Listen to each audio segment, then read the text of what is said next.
Hey y'all, it's Cutting Up with T. I'm back this evening, starting off with something new. Make sure you like, tell me something good, and subscribe to my channel as I want to create more content for you. Now, of course, I always come on and speaking of God, and I give most thanks to Him, of course. But I want to speak on why the black woman is mad, why the woman is mad. Now, first, disclaimer, I'm not condoning any violent behavior or any negative energy to be transferred from this video. I'm just giving a viewpoint of mine as to how or why I feel as if why the woman is mad. Now, of course, every situation is different, and I can't tell you the best advice, but this is just coming from my opinionated mind in a positive light to break down the stereotype of the black woman is mad. This is not to offend anyone, as this is something I have prayed over, and I just want to bring awareness for things that are not often talked about on platforms. This is not to condone any type of violence or persuade anyone to do anything, as you are responsible for your own choices. This is based on my experiences or things that I've seen in my life. It doesn't mean that it's your story or it will be you.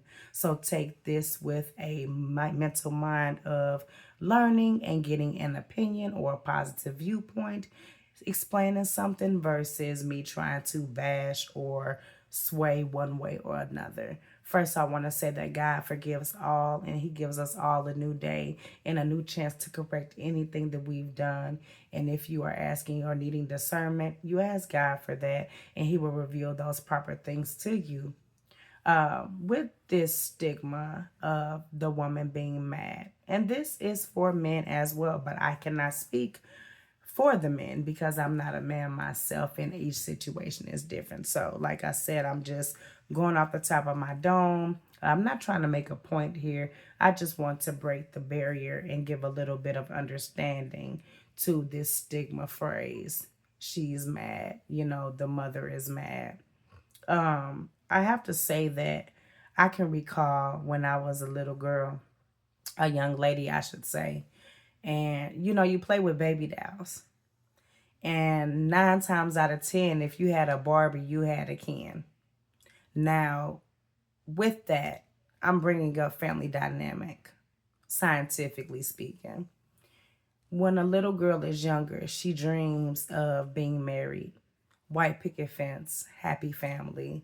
Mom and dad or granny might say, hey, make sure you find somebody right that honors you and God and puts you first. And from a young adolescent, we hear these things, do this, do that, chores, responsibilities at the teenage years, being held accountable for the things that we do.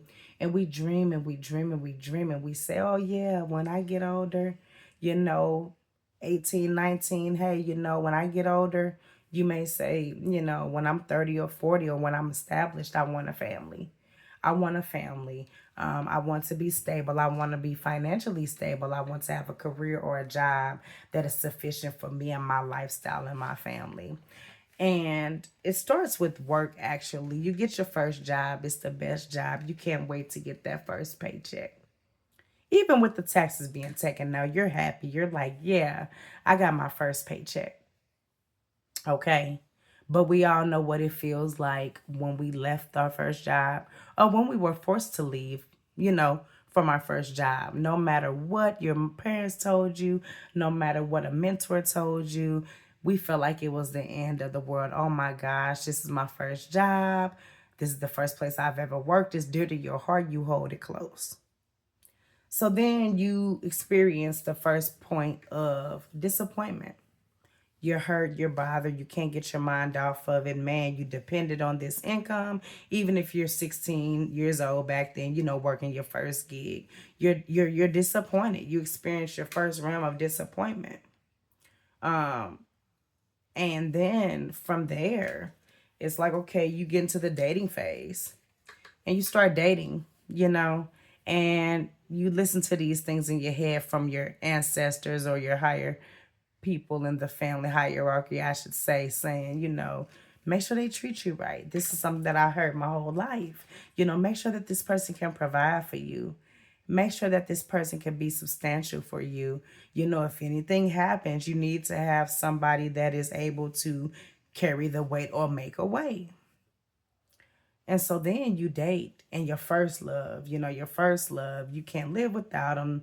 You can't sleep without them. It's like, hey, your mind is racing. It's authentic, it's pure. It's like honeymoon phase the whole time until something happens and that changes.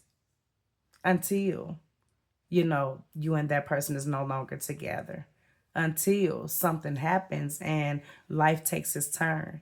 And so then you experience disappointment from the dating level. 18 years old, you're dating, you're getting ready to go off to college, you're getting confirmation and feel of what you like and what you would like to opt into, or what you can envision your life to be like. And so then, that doesn't work. And so then, most of the time people go through dating and they date multiple people, or some of them, they may be monogamous no matter what. But all in all, you're dating to figure out, what do I like? So then you get settled. You think you know what you like. And, the disappointment from life already has us second guessing. So then, you're dating, you get married or you're dating, and you eventually have a child, or you are a great stepfather or great stepmother to a child, or, a single parent, later in your 20s or 30s, you've committed to this person, and you are or in your eyes, you're the epitome of everything that a man or woman could need. You're like, hey, I done been through a few things. I've lived a little bit of life. I'm financially stable, or I'm in a solid place in my life. And hey, this is the right time to commit to this person. White picket fence, everything is fine. You find yourself being the happiest person ever. But then things start to happen. And so then we get disappointed again. As a woman, we feel like, okay, during pregnancy or special moments, this person should be able to pick me up when I'm down. And it's disappointment. And the Black woman, the woman, is mad because all her life she's been disappointed. So deep down inside, she doesn't really trust anything, because everything that she's ever had first did not work out. And this goes for men too. But I'm breaking down the logic of why the person may be just set in their way when it comes to certain things in the relationship. As I said, this is not, to condone busting windows out your car. This is not me saying, oh, just let someone treat you any type of way. I'm going down into the logical part of why, you have kids, white picket fence, it doesn't work out. And then this person is pretty hot. They're bitter at that point, that is not a great state to be in. You need to ask God to remove you from that state, as everything happens for a reason. But, we're mad because we're disappointed.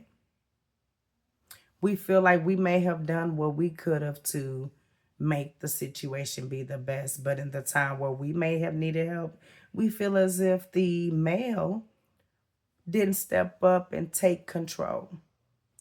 Oftentimes I do hear respectfully that men are to lead.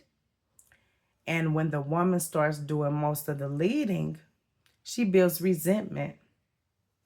And after she builds resentment, she feels as if you don't need her and she doesn't need you anymore. And I'm going to be honest with you, and a lot of people won't tell you this, but this is from a, woman's point of view. The woman starts to resent the man because she feels as if she has to direct him as if he's her son. If I have to say stop and don't do this and sweet talk and try this method and try that method, respectfully, those are things that you do sometimes with raising kids.